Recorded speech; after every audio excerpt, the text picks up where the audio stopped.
Most are afraid of unknown depths, skirting shores thinking world flat, and with the island girls in celebration of new religion. Nobody led me or said this way. I sailed alone on makeshift raft with wind as companion.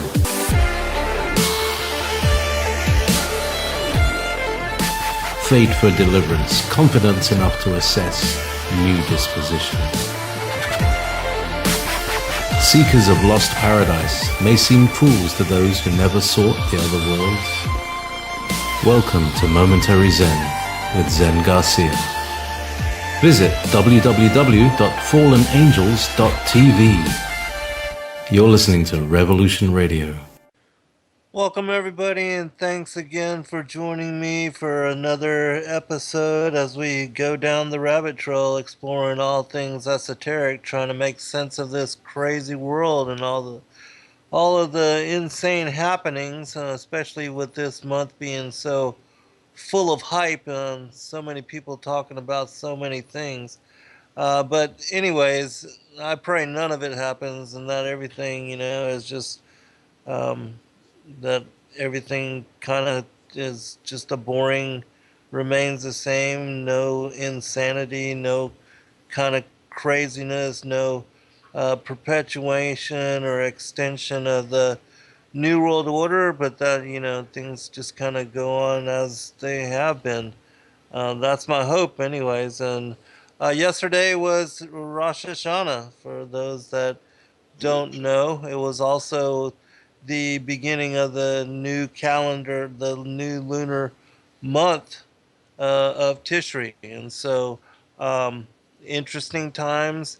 I believe that there was also the blood moon alignment was with and is with these particular feast and festival days, because we also have the Day of Atonement coming up in 9 more days, and also the Feast of Tabernacles.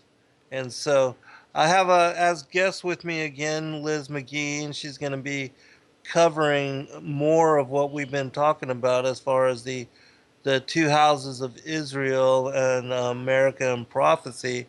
My friend Wendy, she was going to do a follow up with us on the Maseroth, but she will be joining us later in the month. And that was a very interesting teaching. And so we'll be able to cover more of that later in the week as well. But Liz, are you there? Yes, I am, Zen.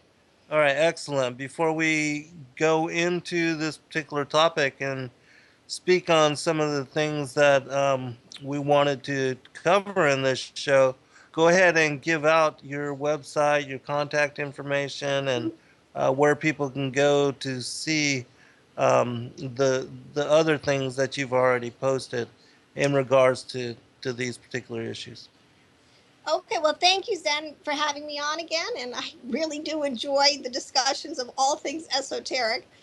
I have a YouTube channel that's my name, Liz McGee, and it's called Prophecy for the Last Hour. I have about 70 videos, again, on many of the same topics that you discuss. We're kind of all in this together.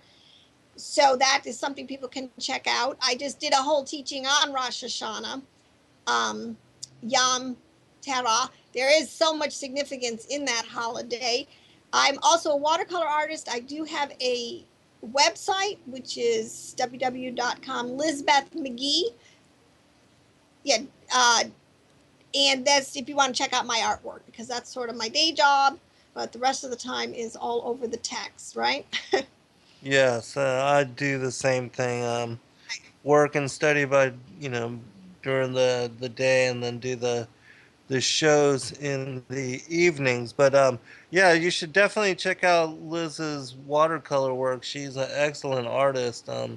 Well impressed with your skill, and so how long have you been, as far as an artist and working in that fashion? How long has Well, it been? I've always loved watercolor. I did it a little bit in my early, well, actually, in my late 20s. Then I had my family, and worked alongside my husband in our retail store, but I've gone back to it in the last 7 or 8 years, and I'm pretty much a full-time artist now. So I really enjoy it. I'm very blessed that I can do this. I love the creation. It's just beyond beautiful, and there's no shortage of beautiful things to paint to remind people. Yeah, it's awesome to be able to put it in perspective in that way. Um, so yeah, I like to draw as well when I have time, but I'm more focused with words because of all the things that I'm trying to Right. convey, all the things that I'm learning. There's so much going on, but anyways, let's go ahead and where do you want to begin?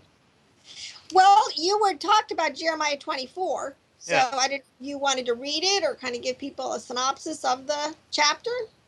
Yeah, I'll read a portion of it. I'll go ahead and do that. Because this will, set the tone for the other aspects of what we want to cover here as well. For those that are not familiar, it goes like this. And I won't read the whole chapter, but this will give you an idea. The Lord showed me, and behold, two baskets of figs were set before the temple of the Lord. After that, Nebuchadnezzar, king of Babylon, had carried away captive Jeconiah, the son of Jehoiakim, king of Judah, and the princes of Judah, with the carpenters and smiths from Jerusalem, and had brought them to Babylon. One basket had very good figs, even like the figs that are first ripe, and the other basket had very naughty figs, which could not be eaten, they were so bad. Then said the Lord unto me, What seest thou, Jeremiah? And I said, Figs, the good figs, very good, and the evil, very evil, that cannot be eaten, they are so evil. Again the word of the Lord came unto me, saying, Thus saith the Lord, the God of Israel, like these good figs, so will I acknowledge them that are carried away captive of Judah, whom I have sent out of this place into the land of the Chaldeans for their good. For I will set mine eyes upon them for good, and I will bring them again to this land, and I will build them and not pull them down, and I will plant them and not pluck them up. And I will give them a heart to know me, that I am the Lord, and they shall be my people, and I will be their God, for they shall return unto me with their whole heart. And as the evil figs which cannot be eaten, they are so evil, surely thus saith the Lord, so will I give Zedekiah the king of Judah and his princes and the residue of Jerusalem that remain in this land, and them that dwell in the land of Egypt. And I will deliver them to be removed into all the kingdoms of the earth for their hurt, to be a reproach and a proverb, a taunt and a curse, in all places whither I shall drive them. Last passage. And I will send the sword, the famine, and the pestilence among them till they be consumed from off the land that I gave unto them and to their fathers. And so you can see how the uh, Israel, Judah, the people of Judah, how they are divided into both good figs and bad figs, representing both good and bad people, or the seed of promise, the children of the women, the seed of the woman, and the seed of the serpent, the two different bloodlines. All right, let me get you to comment on that, Liz. Well, yes, and that's it because you have a couple of quick comments. It's always you shall know them by their fruit, and it's like you titled the show we did together. There's children of obedience or children of disobedience, and it shows it right here. I want to make one point that the readers you have to understand. This is the house of Judah. This is an illustration what I'm trying to say in the Bible. This was the house of Judah, the southern kingdom, going into captivity into Babylon during the time of their 70-year captivity. So in context being everything, people, why do you have to start paying attention? Who is it written to? This is a house of Judah, southern kingdom, parable, prophecy, story. Does that make sense? This is Yes. not house of Israel. See, this is where people have to understand our Yes. history. Yes. Right. And people do. Yeah, so I just want to make that Right. a point to always house of Israel or house of Judah, because now you have, this is something the Gentile Christian does not understand. They don't understand the history, and that when a prophet is talking, he identifies his audience very clearly, and he will either say, you know, house of Judah, which is southern kingdom, or he will call, if it's the northern kingdom, he will usually address it as house of Israel, house of Ephraim, or Samaria. Right. Those are And can kind you talk about the distinction as far as the, the for them being all the children of Jacob? Talk about that and the division once more too, for yeah, those that didn't catch the first show. I mean, this is just a very important factual, historical piece of the storyline and drama that a Gentile Christian we don't really understand because we don't pay enough attention to the Old Testament, really. But the kingdom, the United Kingdom under Jacob, which was always referred to, and this is where people always have to understand, when a prophet is referring to all 12 tribes, he will usually in the first verse or the second verse sum it up by saying, "O house of Jacob," which refers to all 12. Okay, because Jacob had 12 kids. He will usually use that verbiage with the sons of Israel, all the sons. Okay, so that's the United Kingdom. That would be a prophecy to the whole United Kingdom, all 12. But if after Solomon's son under Rehoboam, they became a totally divided nation. You had a northern kingdom and you had a southern kingdom, and they both had their own prophets, their own governments, their own economies, their own destinies, and they're now in two totally different places in the world today, by and large. So this is when you're, and this is why we're so confused in end time Bible prophecy, because most Gentile Christians make no distinction. So when a prophet is trying to address the house, like Hosea is all over the house of Israel, the northern kingdom, he will call them by names like the house of Ephraim, because Ephraim became the lead tribe. They are the ones that when actually I think it's Rehoboam became the first king in the divided kingdom up north. So they're the house of Ephraim, they're the house of Joseph, because Manasseh and Ephraim were the two sons of Joseph. See, when you understand all your Bible players, you can, so there, and Samaria, geographically, it became known as Samaria. So those are all key words where you can know when you read that the prophet is addressing the northern kingdom, the 10 tribes, which became the lost sheep of the house of Israel. Conversely, if a prophet is using the words like, you know, house of David or house of Judah, that's or southern kingdom, those are all referring to the southern kingdom, which Judah was the predominant tribe. So there you have, and Jerusalem was in the southern kingdom. So that is a hugely important distinction that has to be kept straight in the context, especially when there's prophecies. Because the prophecies in Zechariah to the house of Judah and the clan of David, no, that's not to the house of Israel. That's not to the northern kingdom who are dispersed in all the earth. So this will help to clear up a lot of, hopefully, confusion. Well, I think it's the whole distinction between the seed of the woman and the seed of the serpent.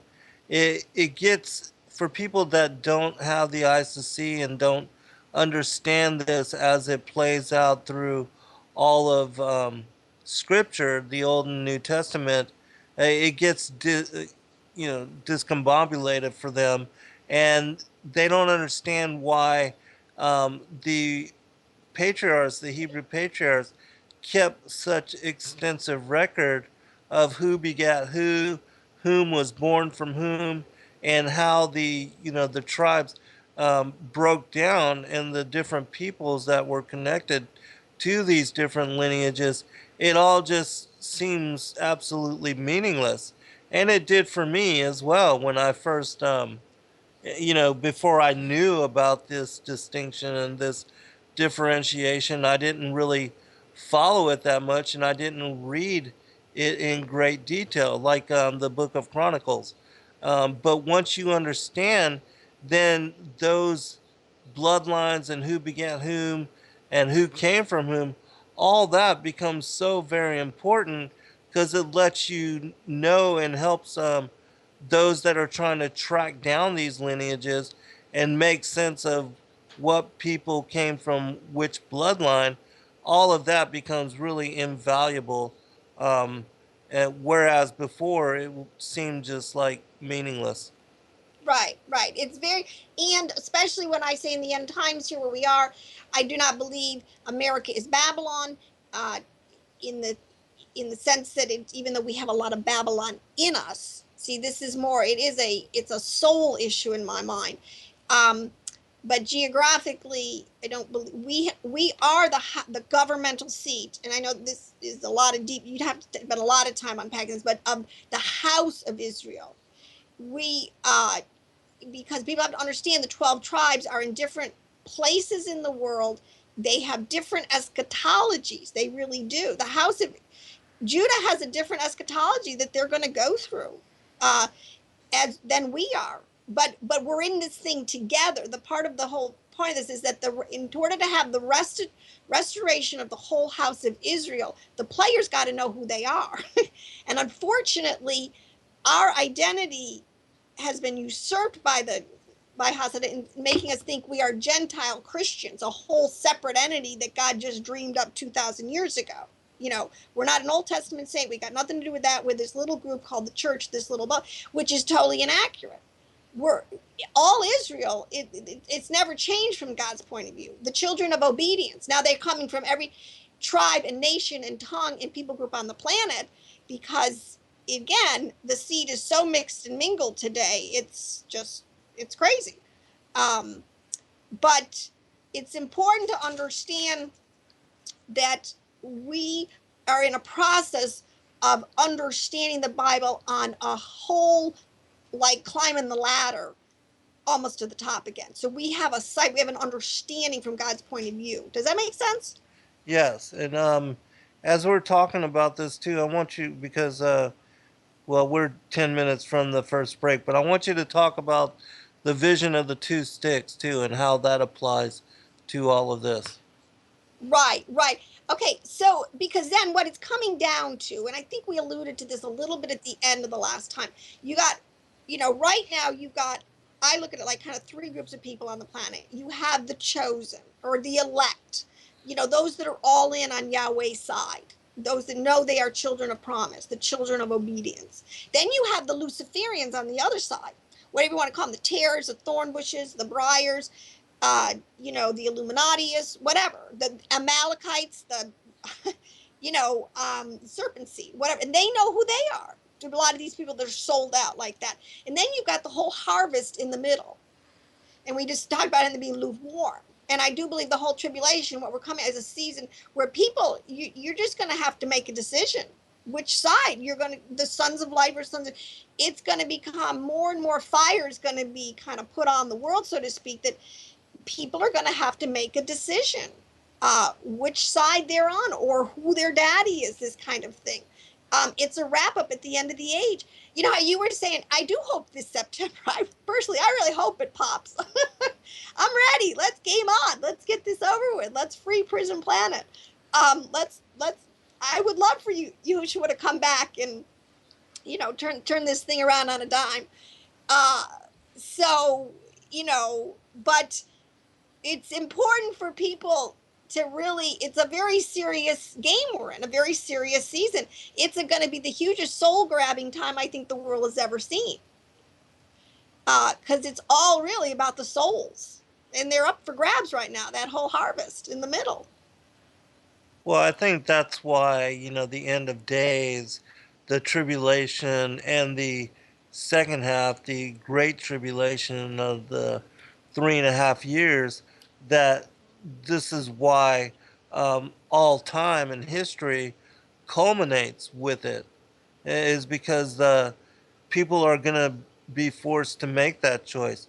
They're going to, often throughout history, uh, people will stagnate and they won't bother to get off the couches, so to speak, to do anything worthwhile as in respect to making decisions on the kingdom, and they're salvation and their eternal inheritance, as long as everything, remains comfortable and remains um, Right. as so. And so, that's why even during Jeremiah's time, where they Jerusalem was destroyed and the temple was burnt down, same kind of thing. And so this will be a repeat of that. Same thing with as in the days of Noah. The people are going to be, the church will be refined by fire and be forced to get off the fence and decide one way or the other. You can't serve two masters. You have to make a choice. Go ahead, Liz.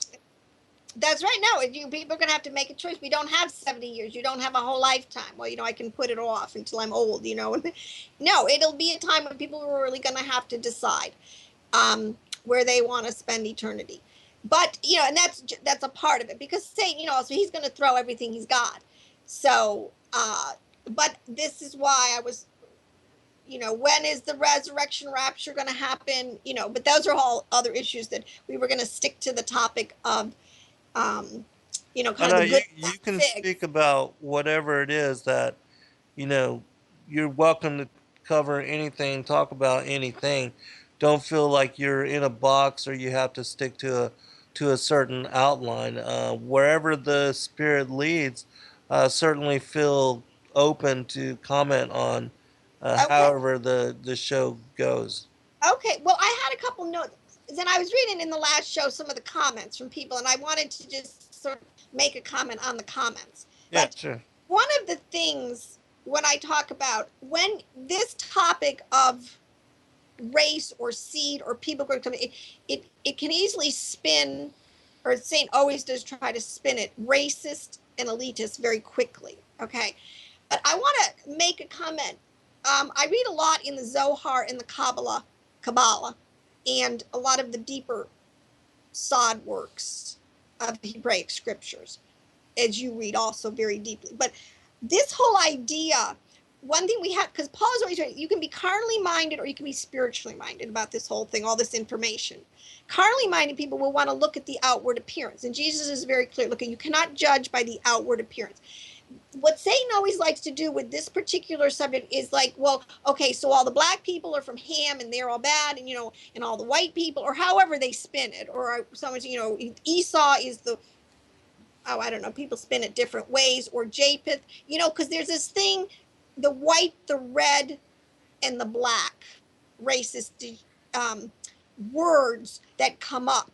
Okay, so are you tracking with me? Yes. But from my understanding, on a spiritual level, and I want to put this out there because it has nothing to do with people's color or the Right. nation or the race. That is the carnal mind, and that has nothing to, on the deeper spiritual level, because see, it's everything that's going on is going on in our soul. You can't see the soul. You can see the fruit sometimes, but you can't see the soul. So Jesus says you cannot judge by the outward appearance, because you have no idea what's going on in the heart of a man. You have no idea.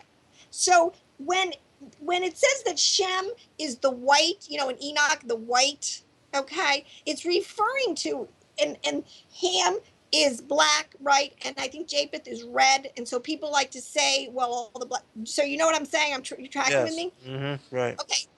The white referring to Shem is talking about the righteous seed. Their soul is washed white. Okay. This is, I'm seriously, I think in the physics of this thing, we used to have light going through our veins, right? It wasn't blood, coagulated dark red blood.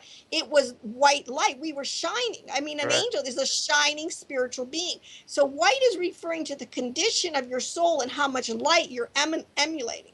If you are still red, okay, this is referring to the fact that you are still totally Adamic and carnal, and you are in the carnal blood, because man's blood is red, okay, which means you're living in, this is sort of a sod understanding, okay, the deepest level, you're sort of living in the carnal, in the fleshly level.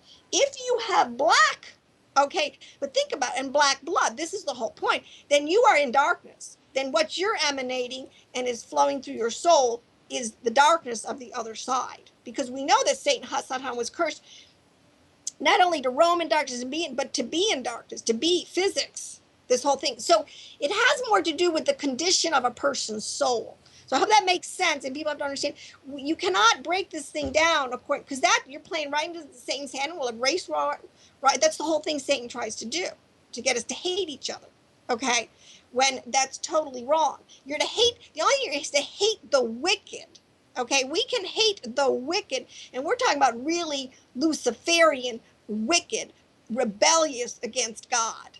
Okay, now, and that's in a sense, even there, you know, I suppose you could say in this administration we're to exemplify love and forgiveness to a much higher level than they did in the Old Testament, because it's a different sort of thing going on. So I hope that makes sense. I just wanted to address that. Yeah, and actually, before we get to break, which is coming up in just a couple minutes, I'm glad that you brought this up because in the work that I've done on the, my fourth book, Lucifer, Father of Cain, this is something that I've been accused of a lot of times, and there's nowhere in that book where I speak of particular races or colors, and I always am sure to make to enforce that Satan works through all colors, all creeds, all different types of people, and it's not about a particular race or a particular color. He wears all masks, and so as if in one of the ways that people kind of blacklist or trying to attach negative connotations to these teachings is by trying to make it racist in that way. Right. And Right. so, and for a lot of people that are shallow minded or that don't know better, they will fear and steer away and steer clear of even investigating this kind of research because they believe, it may be racist in that kind of way, which there are those like the white supremacists, they Right. try to make it a racial issue, or like the Nazis, and Right. those kind of things were done purposely to keep people, thrown off the truth, and also Right. to, well, we'll be right back, but I'm glad you brought that up.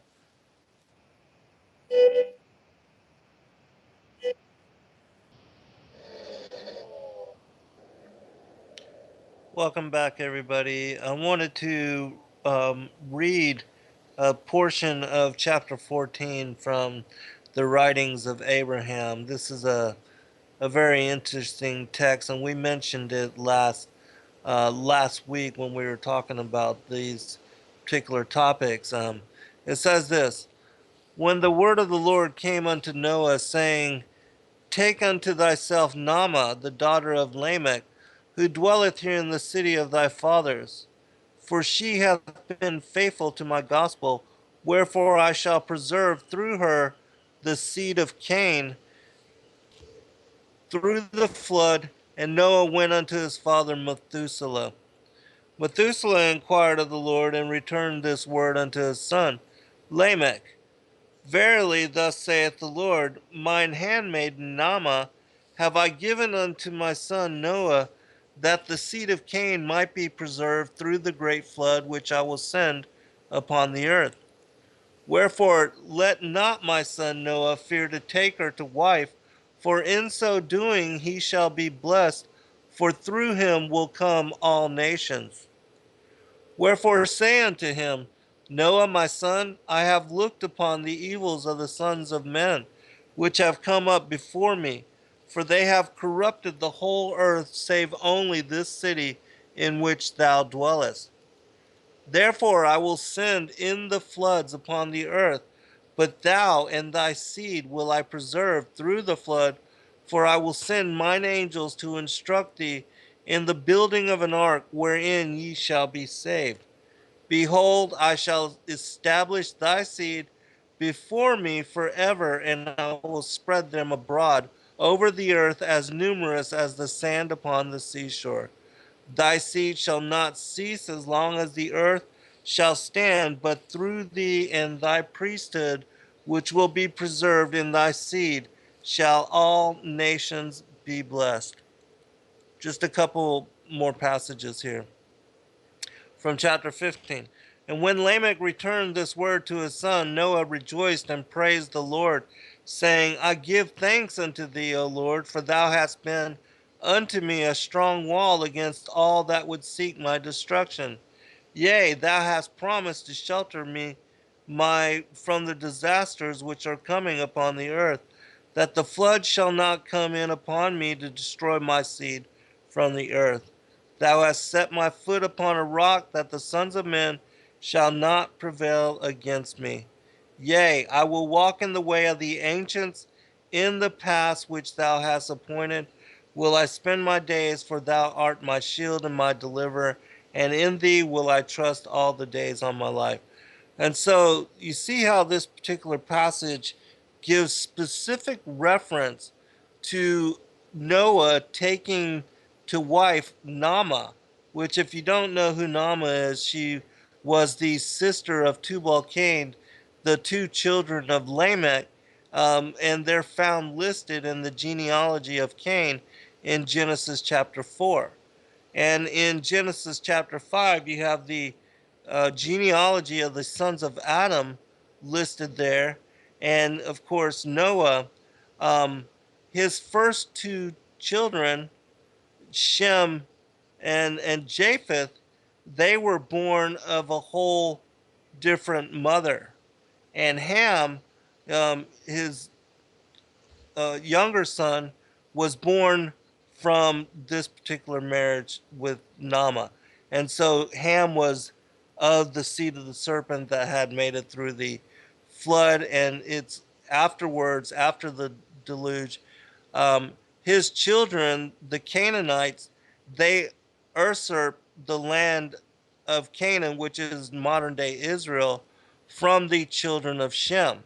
And they were also the ones that the Og, king of Bashan, he was involved with Canaanite women, and he propagated the giants after the flood of Noah's day, and so that they became numerous in that land and filled the area of Bashan and Canaan where the Canaanites dwelt.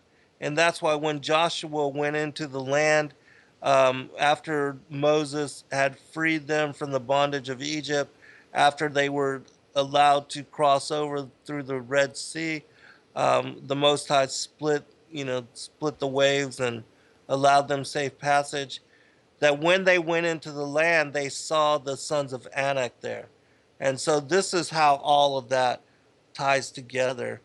And why we see the differentiation between the seed of the woman and the seed of the serpent, that ongoing enmity would continue all the way through the end of days until the return of Yeshua and the separation of the wheat and the tares, the goat and the sheep.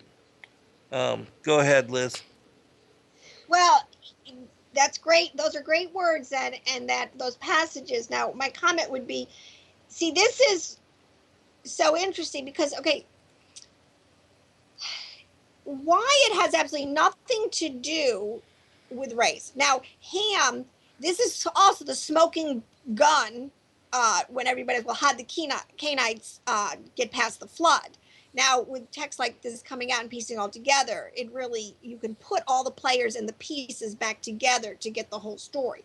So Ham carrying the seed through Naamah, the seed of the serpent, into the next, generations, fast keeping it going forward.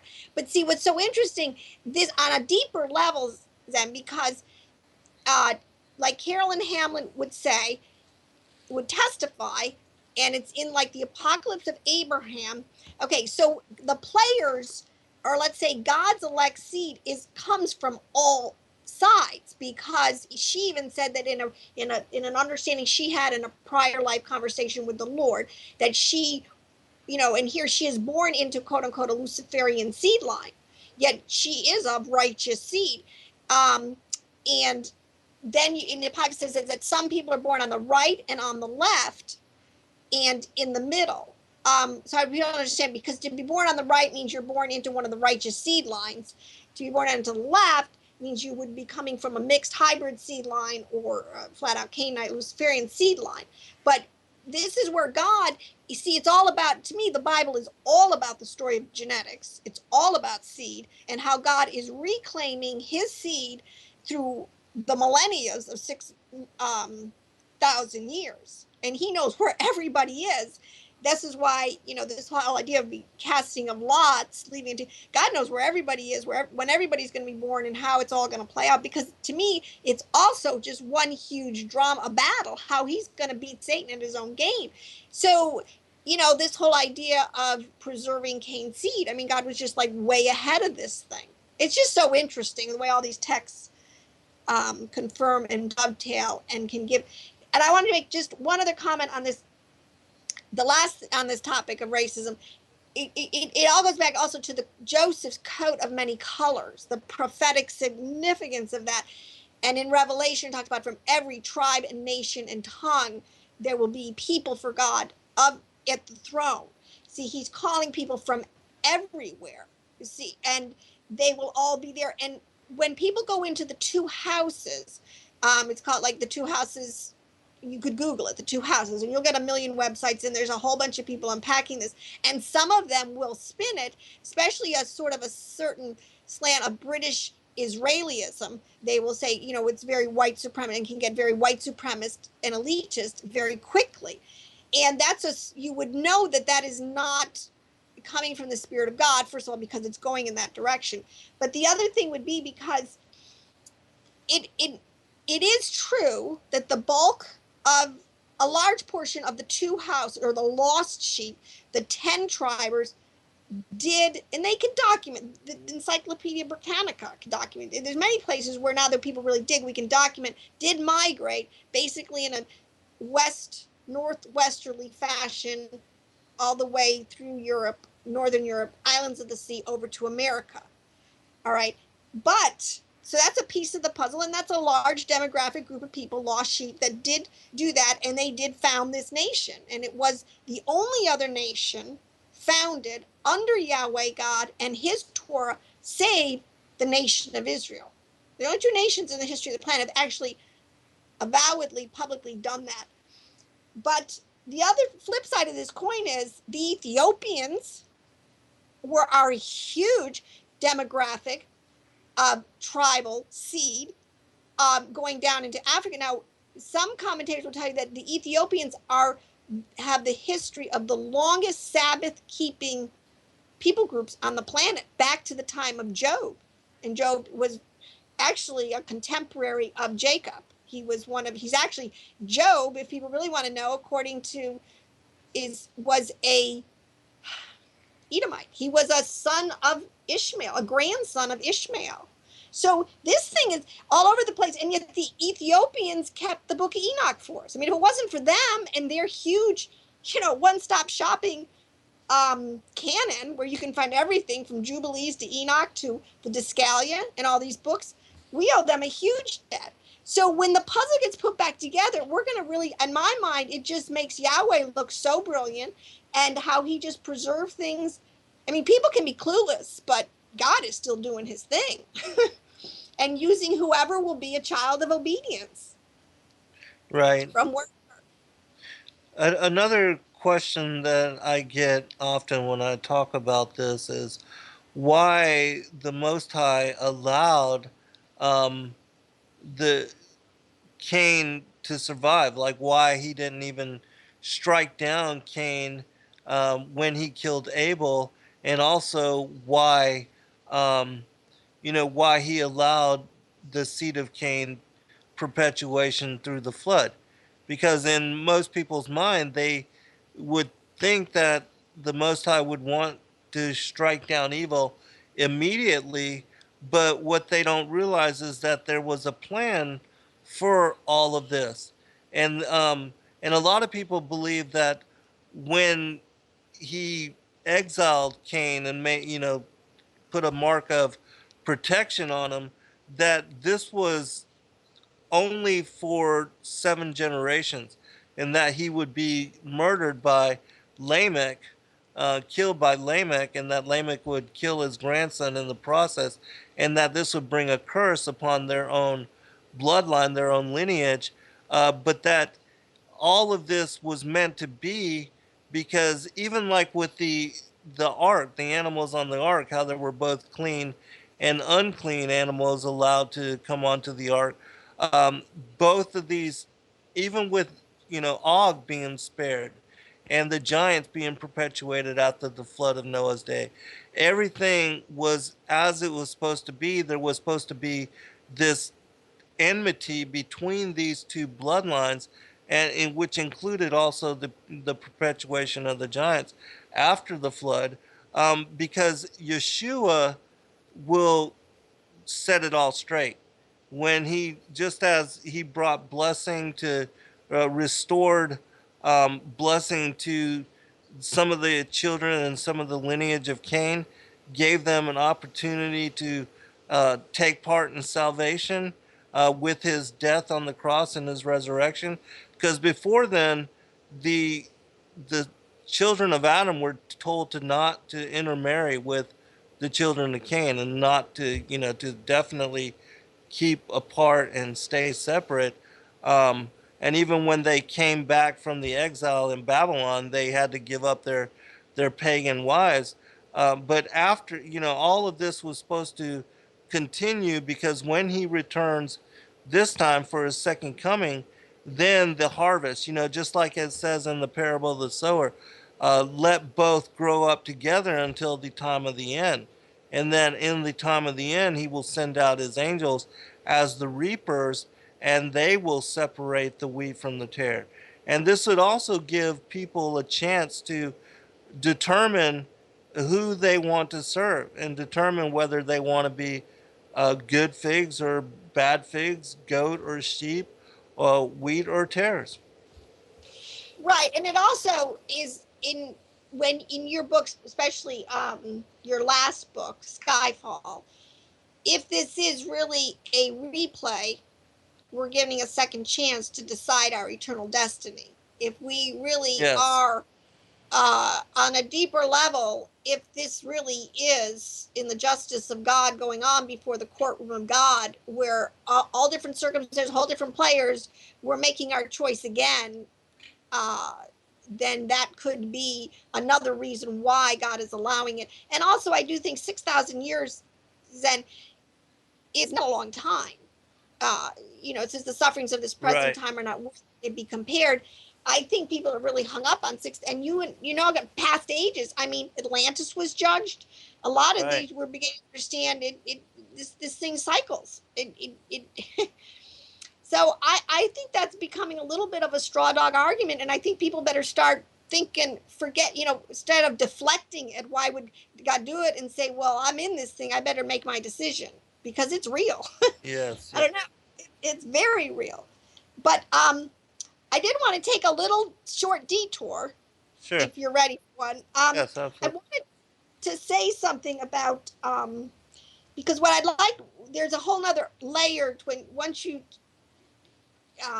to try to identify the players. But I wanted to I found in the Zohar a couple of quotes about the sod level, because a lot of people, today are very afraid of Kabbalah. The enemy has again tried to spin it as something that we should not. But let me just read these two quotes, because it says, and I think I've explained this before, there's 4 levels of understanding to every scripture verse, and it's Hebrew exegesis, the way they study their Bible, and it's called parts. But the last level is called mystery. It's called sad, which is the word mystery in Hebrew. And it says that the deepest area of Hebrew Bible study, which is concerned with the very nature of God, Jewish tradition will tell us that these teachings, which have been virtually unavailable to the non-Jewish world since the time of Yeshua and the Apostle Paul, would be disclosed again as we approach the Messianic era. And at that time, it would not only be permissible, but also obligatory to study these sod level teachings of the Word of God. Because I think your listeners have been told that before they had all these kind of boundaries around Kabbalah, that even you had to be 50 years old and married and deeply entrenched in Torah. And they do encourage you today that no one should really try to figure out Kabbalah unless they have a really thorough understanding of Scripture, because and let me read this next quote, and I'll bring this together. But it says, the book of Revelation, and this is another one of our problems. We're trying to figure out the players in the end times, especially using the book of Revelation. It says the book of Revelation is of the genre of mystical Jewish writings called Torah ha-Sod. There's that word again, Sod level. As such, it cannot be properly interpreted without an understanding of the concepts and terminology involved in this form of study and writing, referring to Sod level understanding. Unfortunately, due to 1900 years of Gentile control of the text of the New Testament, along with a non-Jewish understanding of Yahweh, Messiah, and the Bible in generally, the methodology of understanding such writings as Revelation has been lost. So, and it really is in the last 30 years that much of this is coming to light. And now, as we begin to understand that this is the Hebraic way to approach understanding, Revelation has over 70 Sod level parabolic imagery, language use. And so it's very, if you go into it and you don't know ahead of time what the imagery represents, you're just making it up. So, and I, personally don't teach a lot out of Revelation, because I'm still trying to figure out how the prophets used the words parabolically or on the Sod level. But this is something that, as we go now into trying to understand the serpent seed, the two seed lines, and then how the Bible uses other words, which is that we'd have to try to figure out who the mixed multitude, the Gentiles, what beasts, what they meant when they use these words. Because unfortunately today, most people, they just, they can't wrap their minds around it. But, we've got to grow up into Christ. We've got to start to wrap our minds around it. Does that make sense? Yes. I want to, real quick before we get to the next break too, I want to also make mention that just as with Adam, Adam and Eve, that because Cain and Abel were from the same mothers, then you have Jacob and Esau, and Ishmael and Isaac, and they represent three different kind of scenarios, because Eve was the mother of both Cain and Abel, and then you have Abraham, which was the father of Isaac and Ishmael, and then you have Jacob and Esau being born from the same mother and same father, but they both represent the different seed of promise and the children of disobedience. And so you have these three kind of scenarios playing out, and it just shows you that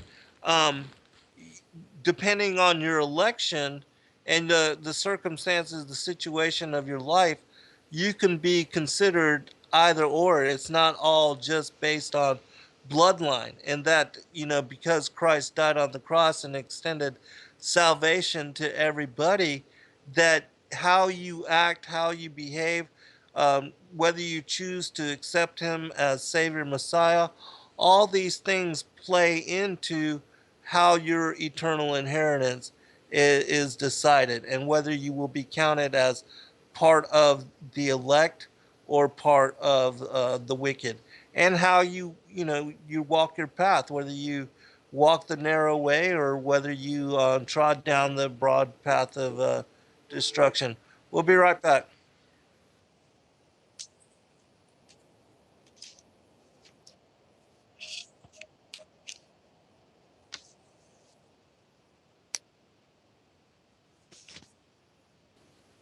Hey, welcome back, everybody, for second hour.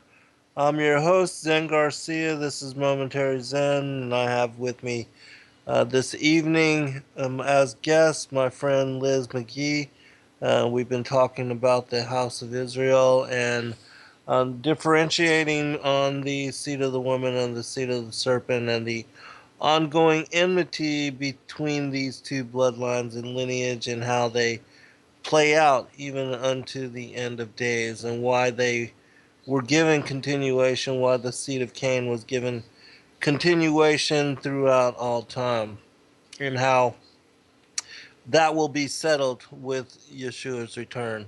I do want to quickly remind everybody that Revolution Radio is the largest listener supported, commercial free, and corporate free radio network on the planet and on the internet, and that in order for us to continue coming to you in the way that we do with two studios, A and B, and a whole wide variety of hosts covering all topic, current events, every aspect of esoteria that you can define and investigate and research upon. That we do need your monetary support, that there are bills to pay, and that we have plans on expanding and on gaining greater outreach. And so, those of you that can afford to, please do support us and purchase the different items that are available or buy access to the archives.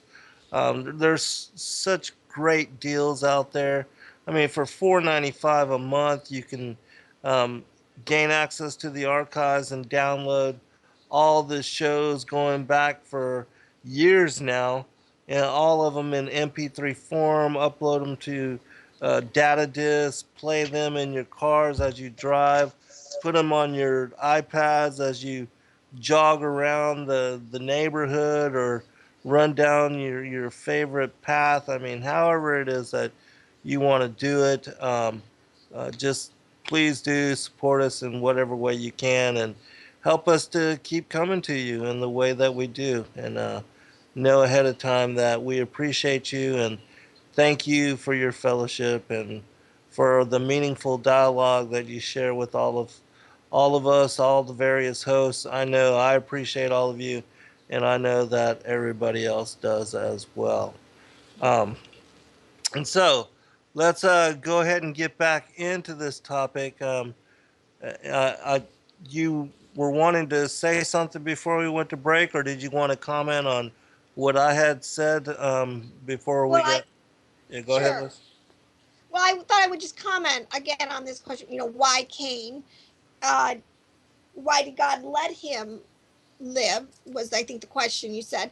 But you have to understand, Cain had a 50-50 chance. He had half of Eve's DNA in him, or Right. genes, whatever. So he he could have gone either way. Now he chose to follow the way of the serpent, his father.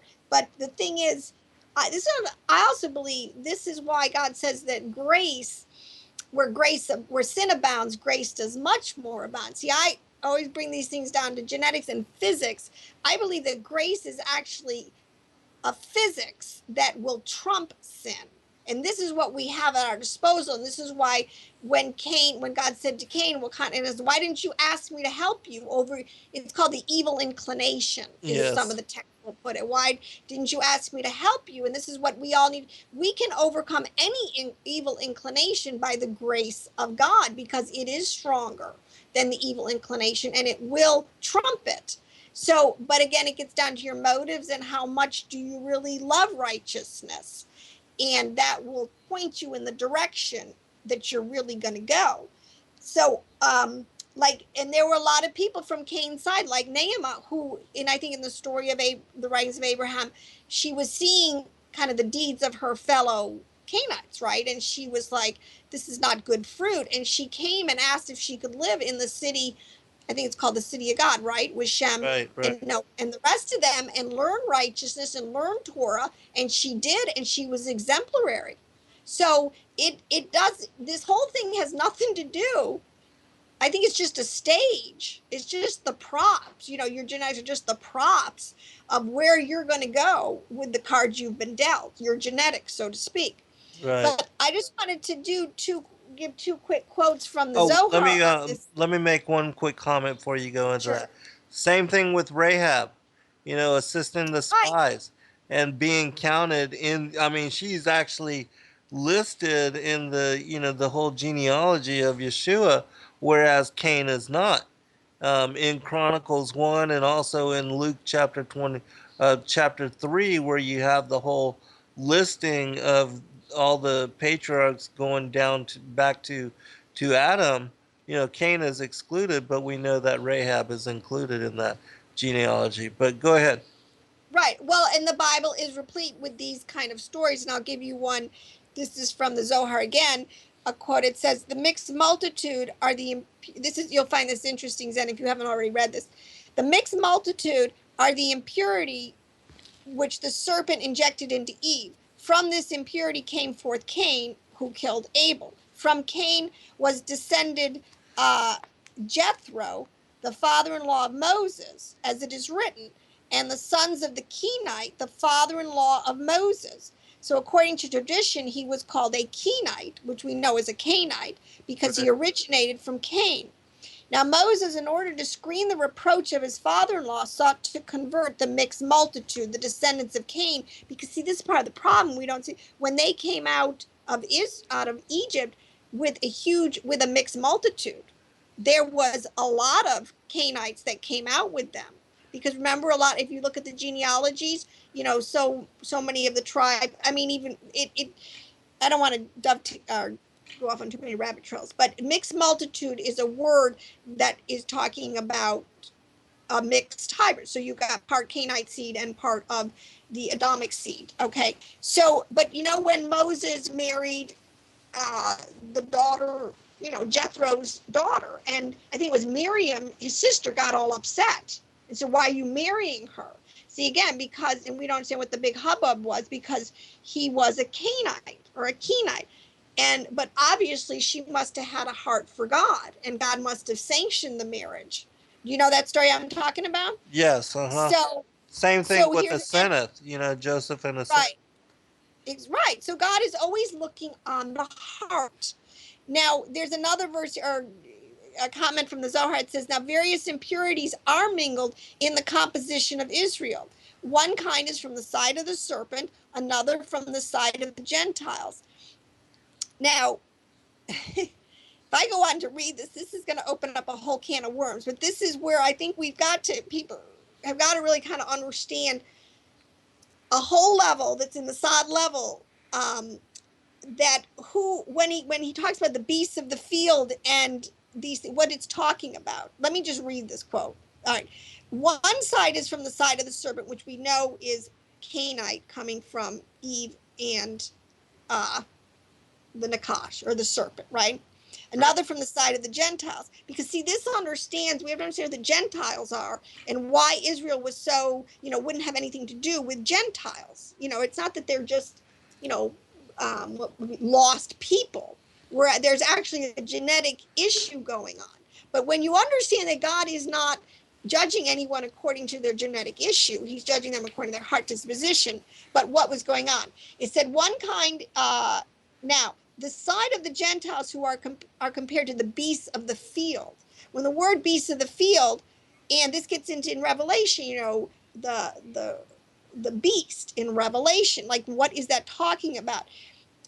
The Gentiles who are compared to the beasts of the field another is from the side of here.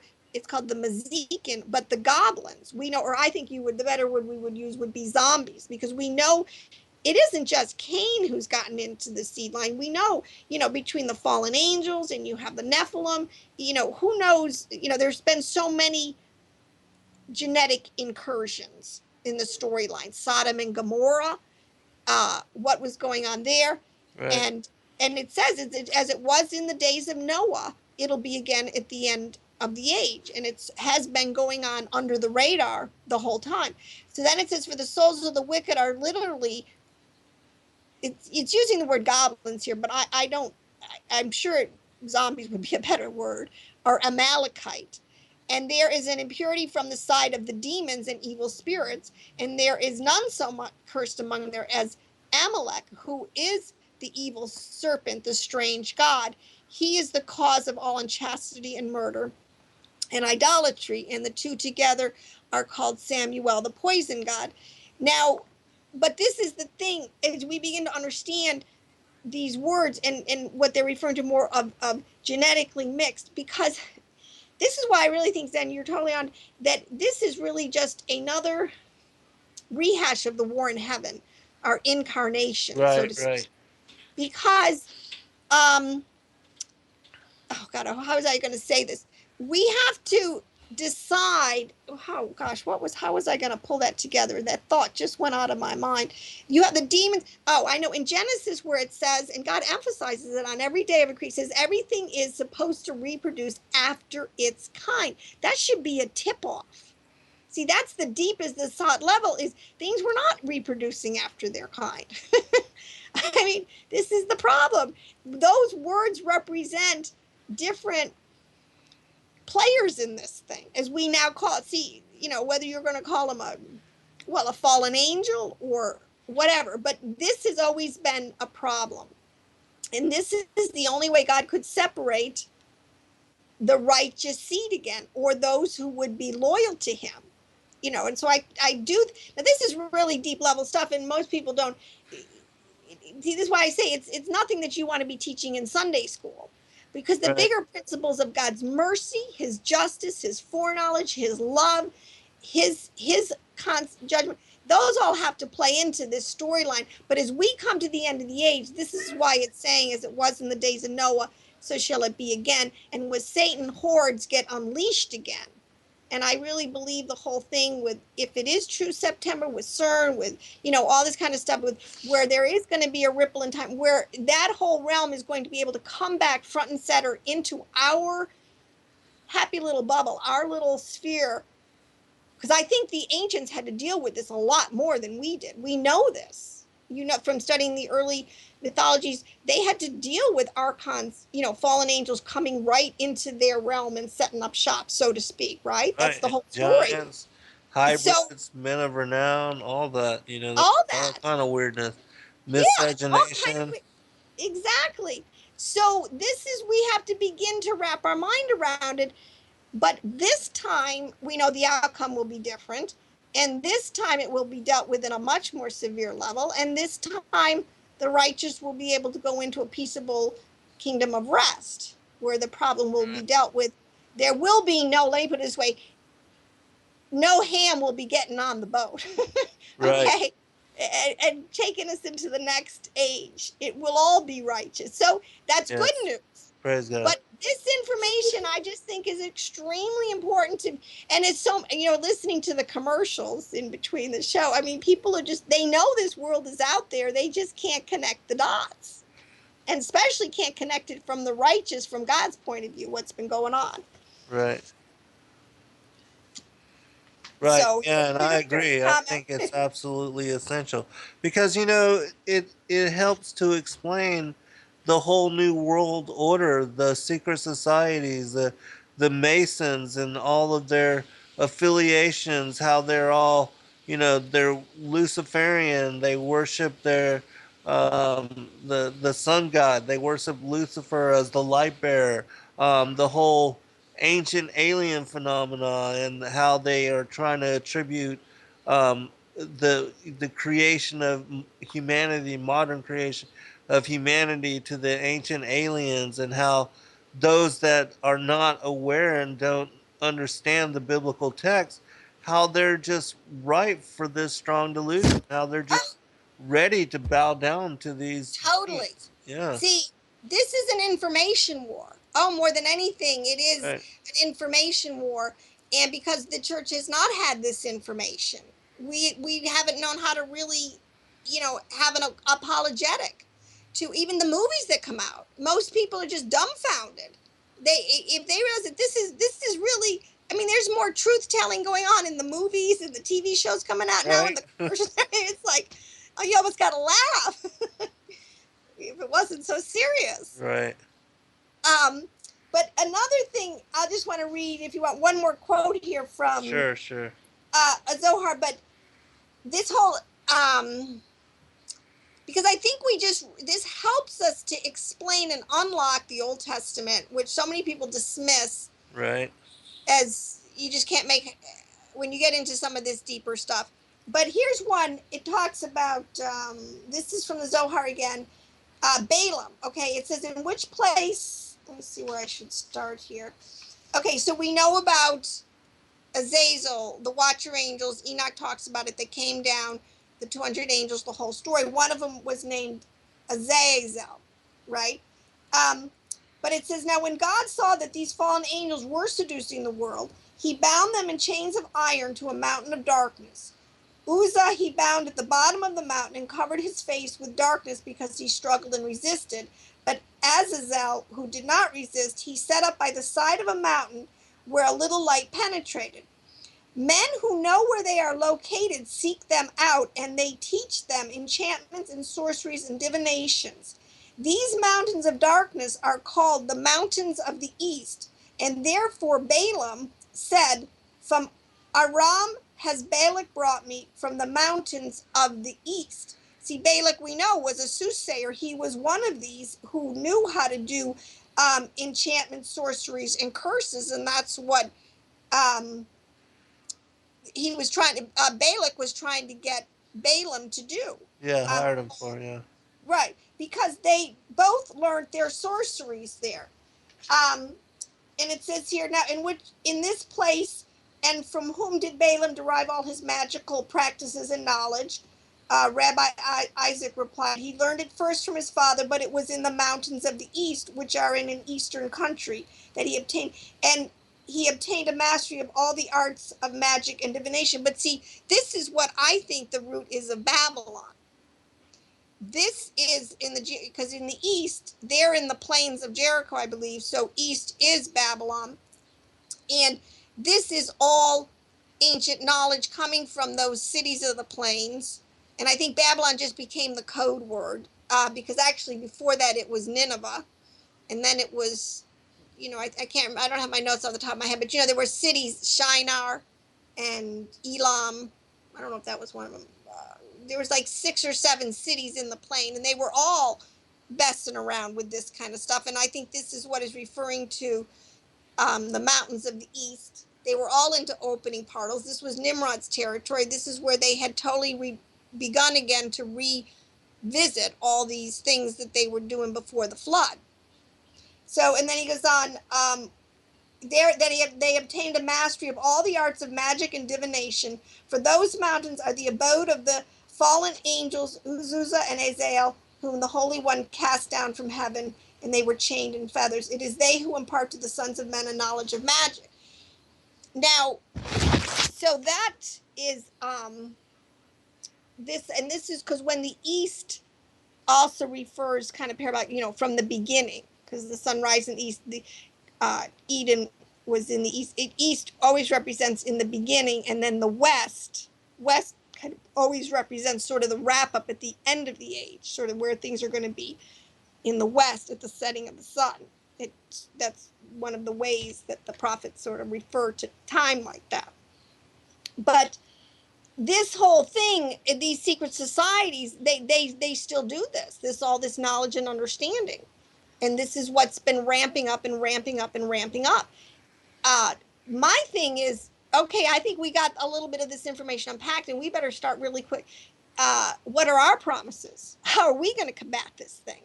The saints of God in Daniel says are going to be strong and do exploits during the time of the Great Tribulation. Well, I want to know how to plug into that power source. Does that make sense? Yes. And that's it. I know a lot of people are going down there trying to unpack that, but I do believe, to make it a level playing field, there will be huge empowerment on the saints of God, on the chosen, on the elect, on the children of obedience. I mean, even David was thoroughly anointed to take on Goliath, a youth of 13, and he didn't seem to have any fear or trepidation. He was full of the Spirit of God. I mean, so I think to encourage people, we need to really seek out the anointing and the power and the knowledge and the wisdom like Moses had, and all these people to take on Pharaoh's court and all, because this is what's getting dumped on us. Zen, most of the church, all these sorceries and divinations, they're just dumping on us, and we don't have a clue. Most people don't even understand how to cover themselves in the blood of Jesus. Right. Uh, And this so is a spiritual war. totally, these everything's really mostly happening in the soul category. You know, it starts in the soul category. The thing that I have really now finally understood, and again, it goes back to your understanding of Skyfall, that thought precedes everything. Everything. Right. Uh, so how to explain this? That's why the Gnostics say, you know, forget the material world. That's just not where the action is.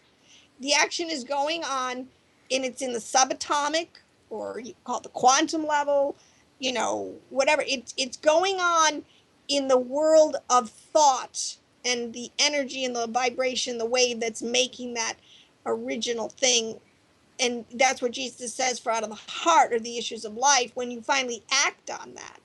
But this is why it's so important for us to really have that faith and pray for that gift of faith that we can believe to activate higher physics.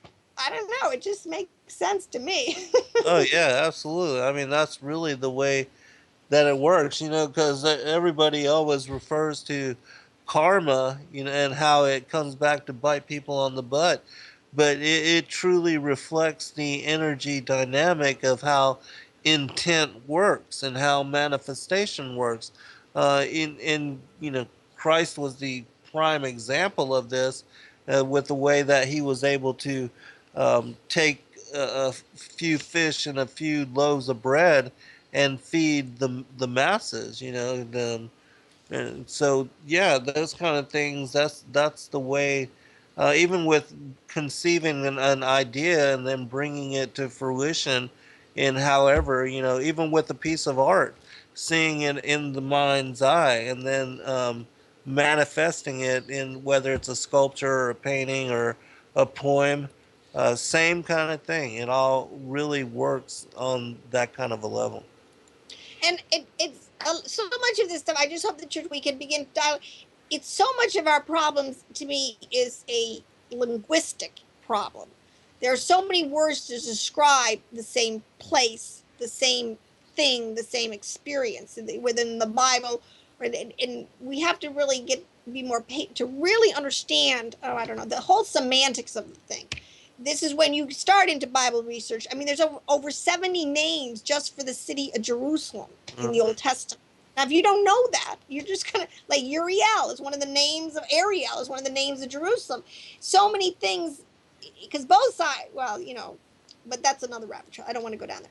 But I would like to also touch on one subject, or ask you a question, and then maybe I can bounce off your answer. So what do you think is going to happen or could happen during the Great Tribulation, or how do you see it playing out?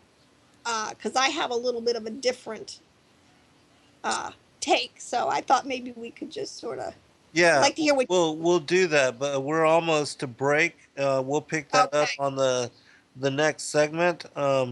But before we do, if we have time, give out your website and your contact information again. Okay. I have You'll YouTube. have to do it when we get back. We're at Okay. break Sure. list. All right, hold on, everyone, for final segment.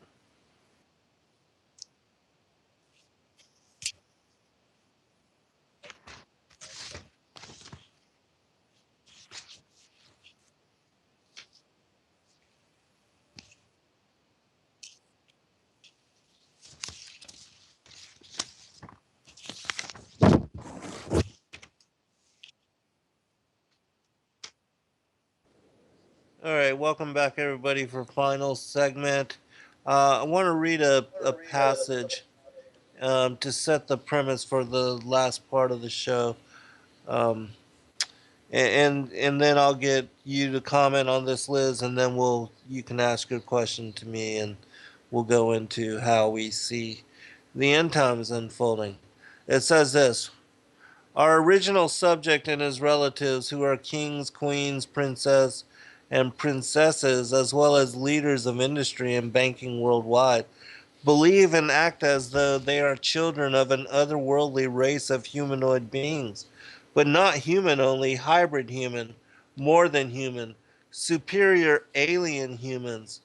Our subjects and his kin had been taught by their families and tutors that once upon a time their ancestors had fallen to earth after some cosmic calamity in the time before the garden. He believed that while their ancestral mother was Eve, their ancestral father was not Adam. They believe that they are our humanoid cousins, superior hybrids, half alien and only half human. They once reigned from Olympus and were pharaohs. That's why they interbreed to maintain the purity of the bloodline. That's why they secretly meet and connive to pass power between themselves, and that's why they must fool the rest of mankind into wars of self destruction and debt, so that we may be forever enslaved to their lusts on this prison planet till death do us part. More than afraid, they know in their hearts that this is a fight for survival. It had begun, just as my friend had said, as a murder investigation, starting with the first murder when that Luciferian demon dad had first whispered of the evil deed to his willing child Cain. It continued down through time, the sons of Adam fighting for survival and destroying the alien giants in Canaan land, David and the hybrid Goliath and his four hybrid brothers, and all the hidden true believers since, hiding in plain sight, so powerful, so important, and so afraid.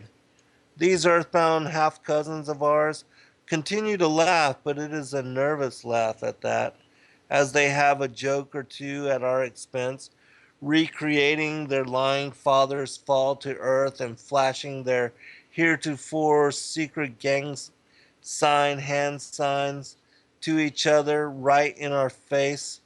I know now how dangerous their beliefs are because they are being driven by their beliefs, taught to them by their real alleged father, the father of lies. And even now, he knows the truth and whispers in his initiate's ear, just as he did in Cain's ear. The sons of Adam, as long as they live, are dangerous. All right, let me get you to comment on this, Liz, and then you can ask me what you want. Well, sure, because I'll read something back that is in a different language saying the same thing. But Zen, this is what I was saying is referring specifically to how they say how they have kept themselves hybridized amongst the human race. This is the secret combination. Remember Right. in the writings of Abraham, Yeah. they not only do they have secret sin, but they actually there are rituals. This is the whole point. There are ways, and you know why it's even shameful to talk about the things that they do in darkness. That there are definite ways to keep these entities hybridized among the human race, and this is what the whole secret combination thing is. I'm convinced. But this is from the Zohar again, because this will touch on this. There's a parabolic word, we hear this, the horse and its rider. It's used a lot in scriptures. It's a phrase. Pharaoh in the Red Sea was destroyed. Not only Pharaoh, the horse, all of Pharaoh's horse and riders.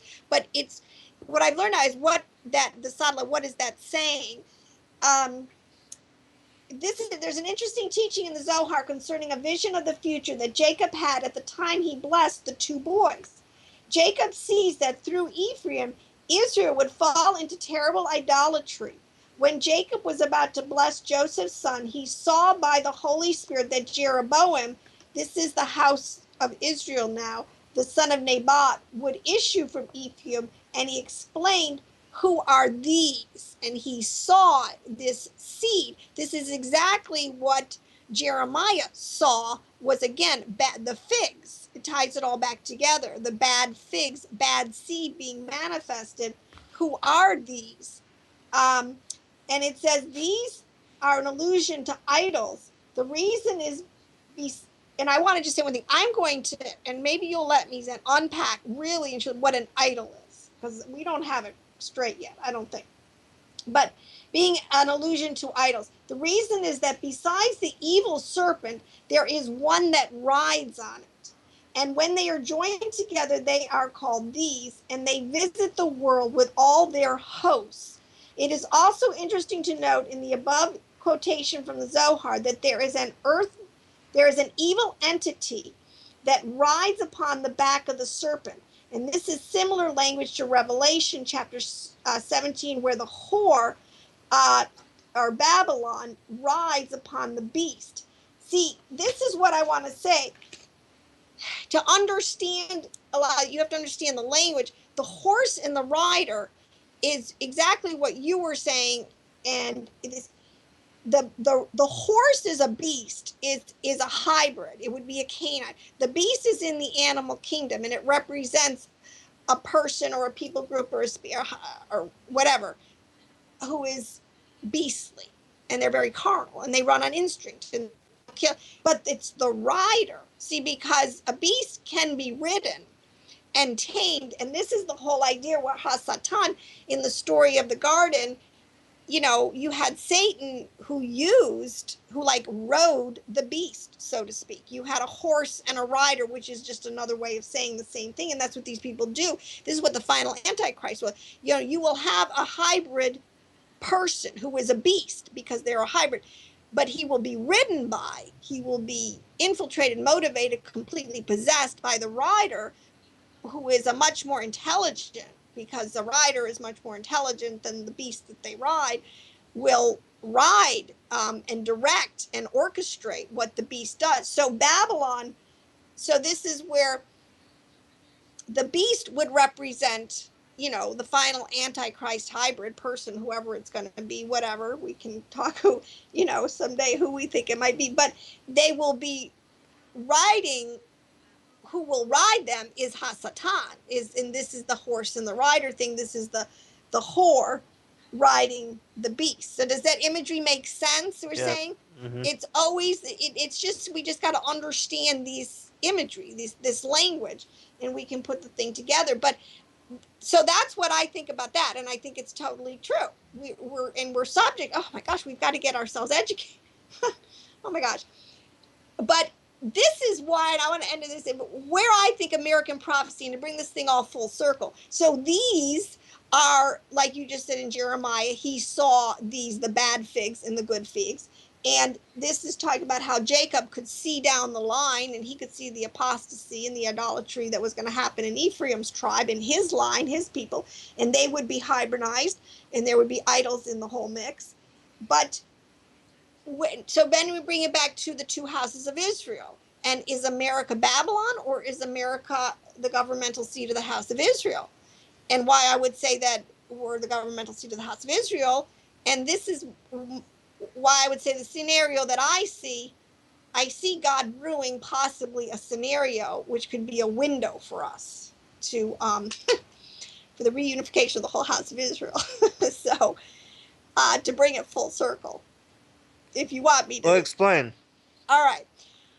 So you have the players, see, because this is the whole thing, in my opinion, that to a Luciferian, to these people, somebody, to me, to them, the highest glory would be to ride the beast, to be the beast that gets ridden. So there's a lot of systems, there's a lot of players out there. So one of the set of players, because Lucifer's kingdom is divided, and they're always trying to one up, you know, and vie for power and authority. That's part of its history. Satan's kingdom is divided, and they war against each other. The West right now, one of the major blocks, or how would I say, the word I would use, the major coalition of Lucifer that are trying to ride the beast, okay, or be ridden by the beast, so to speak, would be the West. And what I mean is, like, this Vatican, people see this, you know, they keep talking about the Vatican, and of course the White House, and you've got Britain in this, and you've got Europe, you've got Russia kind of aligned a little bit, but they're very unstable. So you have this Western alliance where a lot of people see America's Babylon, or maybe about, you know, where we could ride the beast. We could be the group that puts on the table the one world system, the one world government, the one where we could control this thing, we could ride this thing. Does that make sense? Yeah. That's what a lot of people are seeing, because they're really trying to do it. I mean, what the heck? But what I see more from the prophecies is, and God is always one step ahead, and he's always got trump cards he's going to play. it really is going to, the little horn, which is another name for the beast, or is going to emerge out of the area of Antiochus and Pisgah, if that, I said that correctly, Alexander the Great's kingdom, which in the quadrants is over there in the Middle East. That's the quadrant. So that means he's going to arise from the Middle East. And I really do think it is going to be the Islamic bloc, and all those that are going to align with Israel's historic enemies. See, this is the thing in the Bible is very, her historic enemies are her neighbors, which is, um, the Philistines and the nations that are there today, Syria and Iran and Iraq and Egypt. They're all bearing down on her. And it's the militant groups. It's the seed of the serpent in these groups that's stirring it all up. These are the ones that Satan is using, the ones that obviously are children of disobedience, living by, like their father, by murder and crime and bloodshed and, all this stuff. So anyways, they're the ones, I think, and you can prove this from Jeremiah, I think it's 53 and all these different places, and the Medes and the Persians will unite somehow, that bloodline there. They're the ones who are going to ride the beast. And truly, the armies that surround Jerusalem in the last days. Because that's part of the abomination that causes desolation. In one sense, it's called armies that surround Jerusalem.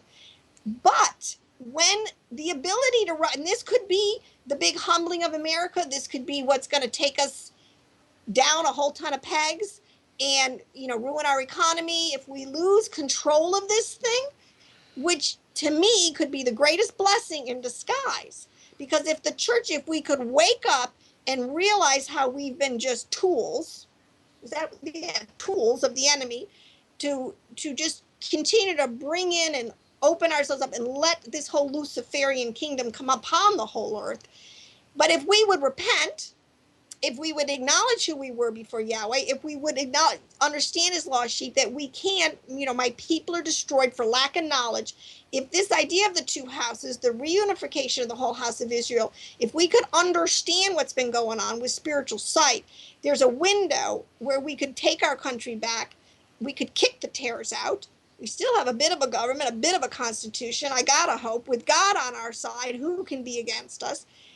And we become the place of refuge, which is always what was the vision given to David, a place of refuge. A place, he said, I would give you another place down the road. He saw another place, which is what our forefathers saw. This country was the other place, the New Jerusalem, city on a hill, all this idea. So where we would be a place, this is what the Statue of Liberty, I know people always say it's Messiah, but you know what? We've always been this place, the Joseph's coat of many colors, where if anybody could get here, and they would live righteously, there was a blessing and a hope and a peace. And there are more two-house Jews and Christians, so to speak, living here than anywhere else in the world. We already have a government. So to me, I hope it plays out like that. I don't think America's Babylon. I really don't. I think we have a different destiny, and that's what I got to say. So we'll see how it plays out. Right. And, well, this lines up with something that, the vision of George Washington. Do you know what I'm talking about? Yeah, exactly. Yeah.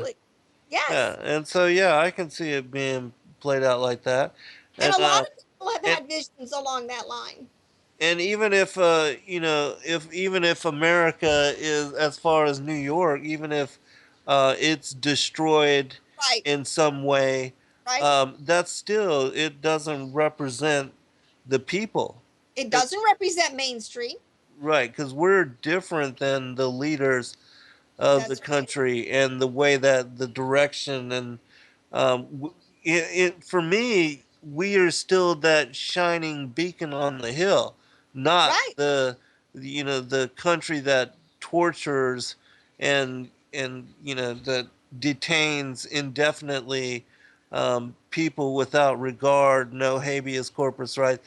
That's the bad fig side of America. So yeah, I could totally see it playing out like that. And as we said earlier, it's gonna take tribulation. It's gonna take a trial to force people to get off of their butts, get off of the couch, to um, force them to make lifestyle choices, to Right. really get on their knees and get before God and really depend and rely on Him more so than, because now, right, most of what is in America is the Laodicean church, Oh, totally. living in comfort and sitting Right. on the fence, and the lukewarm, those that will be spewed out because they they are just living in luxury, and that's where we are. But yeah, the some kind of trial crashing of the economy, um, whether it's nuclear event, however it plays out, however it unfolds, there's going to be something that is going to force people to reassess their lives, reassess their priorities, reassess what they see as important, what they want to accomplish, what to rethink why they're here and what all of this is about.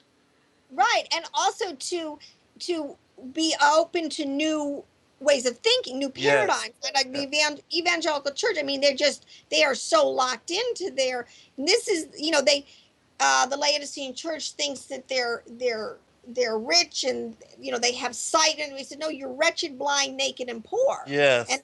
with all the understanding we have, Zen, I mean, that is a great description Right. of people who are clueless and refuse to go to the banqueting table that God has prepared.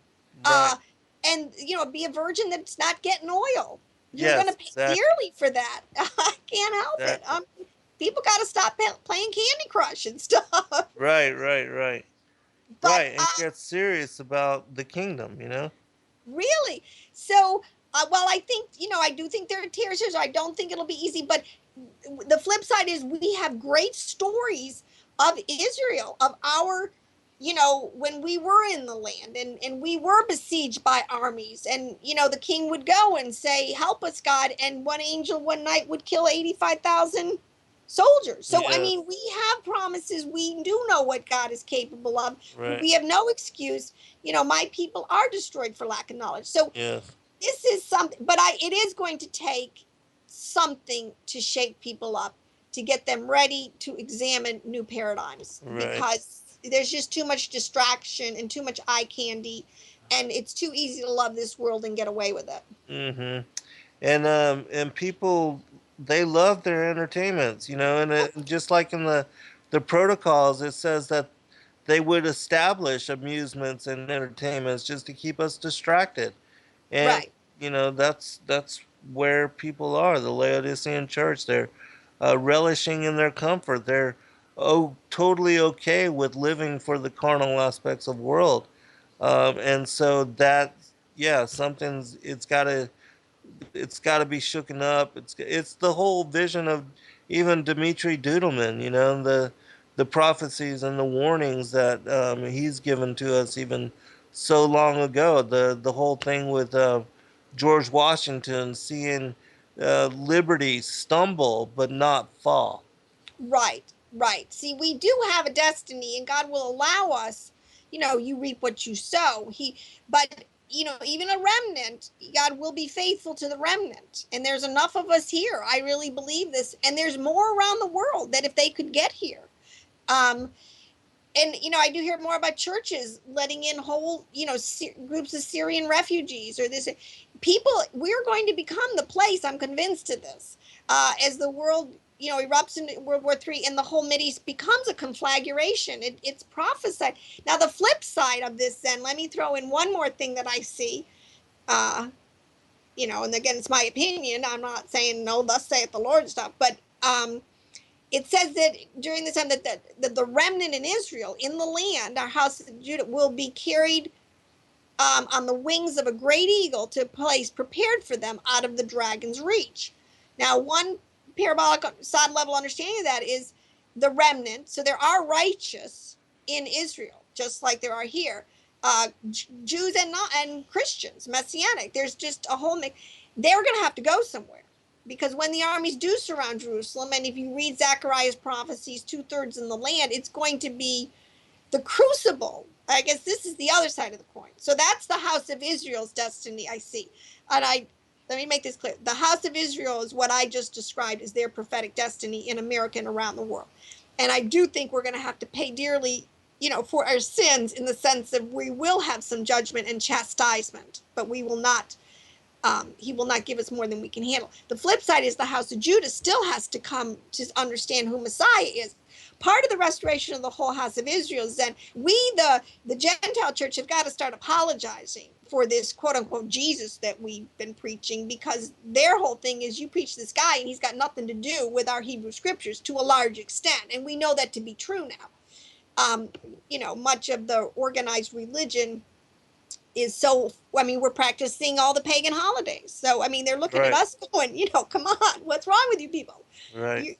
So we have a lot of, Ephraim, it says, has a lot of apologizing, a lot of cleaning up to do, a lot of idolatry and Baalism in their whole camp. But the flip side is there's still a hardness of heart in the house of Judah. They need to really reevaluate Messiah when he did come. And as we come back to an understanding and repent and get rid of, they have to soften their hearts towards the Messiah and begin to see things again. And also, like, the rift has to be healed. That really did, by 100 AD, it was, with the Ebionites and the Essenes and the Nazarenes, the way they just totally actually just shut them out. And actually there was probably some genocide in that area. Last question before we get to the last end of the show. Do you see Jeremiah 50 and 51 pertaining to all of the end time events?